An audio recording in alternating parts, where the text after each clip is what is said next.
كلها دروس نافعة، وكل المدرسين عندهم أهلية للتدريس وعندهم خير.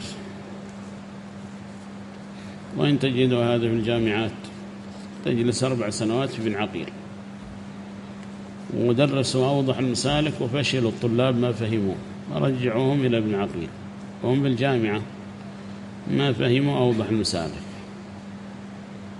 فلله الحمد درسنا في دماج واستفدنا جميعا، واستفاد الشيوخ الذين كانوا يحضرون من أمثال الشيخ فتح وغيره، الشيخ محمد العزازي وغيرهم ممن صاروا شيوخ علم وصاروا مستفيدين في اللغة العربية وعندهم خير كثير.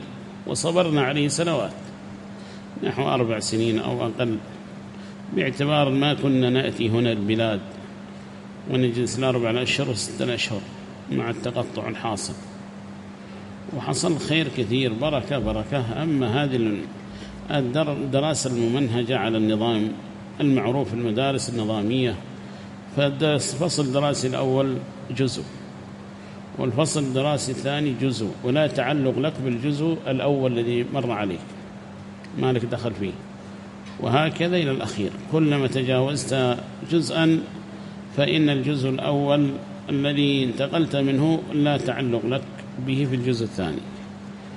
هل هذا يستفيد بها الطالب إن لم يجتهد اجتهادا خاصا؟ ما يستفيد. وهكذا غير ذلك من المواد، وإخواننا يدرسون كتب طويلة وربما في وقت قصير، سواء كان في اللغة أو في العقيدة أو في الأصول. فدرس الطحاوية المعلن عنه وربما يدرسوه في 6 أشهر، والطحاوية ففيها من أصول العقيدة ما فيها. وهكذا الواسطية ربما يدرسوها في 3 أشهر، وهكذا ما قد علمتم من الجزرية ومن غيرها من الدروس المفيدة، سواء كانت دروس تجويد، دروس مواريث، دروس لغة، دروس عقيدة، المصطلح، أصول الفقه، فقه، كلها ولله الحمد تجد الحصيلة حاصلة في الطالب والفائدة حاصلة. وذاك الجامعي الذي عنده شهادة حضرها في شيء معين لا يستطيع، وأعانوا الدكاترة عليها المشرفون على رسالته، لا يستطيع إن كان من البارزين أن يخرج عن رسالته في فقهه وعلمه.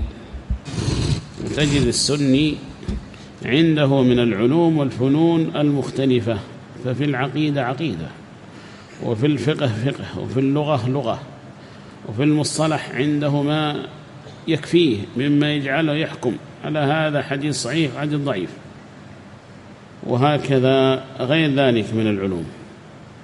فيستفيدها ربما في مراكز العلم في سنوات يجلس فيها ويحصل على خير كثير من السماع من الدروس، ربما العام يستفيد منها خير، وهكذا يؤصل نفسه بدروس الخاصة.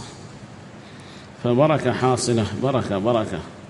ونوجه نصيحة لإخواننا أهل البلد، فلا يكون غيرهم يأتي من الخارج ويحظى بالخير ويستفيد وهم لا يستفيدون من الدروس الخاصة ولا يحرصون عليها، فهذا خطأ، هذا خطأ والله، وستندمون عليه يوما من الدهر.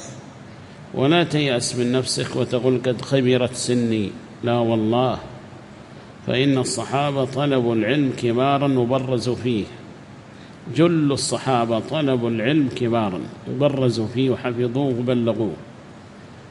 وهكذا جماعة من رموز العلم ومن حملة العلم صاروا مرجعية الأمة كابن حزم وغيره، طلبوا العلم كبارا واستفادوا. فلا يحتقرن أحد نفسه ويقول أنا صغير أحفظ ولا أطلب، قد فاتني القطار كما يعبر العوام. لا والله ما فاتك أبدا، اجتهد، ولكل مجتهد نصيب، وستجد ما قد قدره الله لك سبحانه وتعالى من الخير. وستجتمع بأناس ربما تكون أفقههم عند حضورك في بعض المجالس، وتفتي الناس، تذهب حجا وعمرة وغير ذلك، أحكام الصيام وغير ذلك، الصلاة والوضوء والطهارة والعقيدة، وإذا بك أنت المبرز في ذلك المجتمع الذي أنت فيه، والناس ترجع إليك، أنت الفقيه. فلا يحتقر الشخص نفسه، فهذا ننصح به إخواننا أهل البلد، وهم ولله الحمد على خير. لكن كثير الآن ممن التحق بهذا الركب وبهذا الخير ولله الحمد، وربما يكتفي بالدروس العامة. فالدروس العامة فيها خير ولا شك، وفيها فائدة وفيها نفع، لا أحد يختلف في هذا. لكن دروس الخاصة دروس تأصيلية ربما، ودروس على مستواك، دروس على مستواك.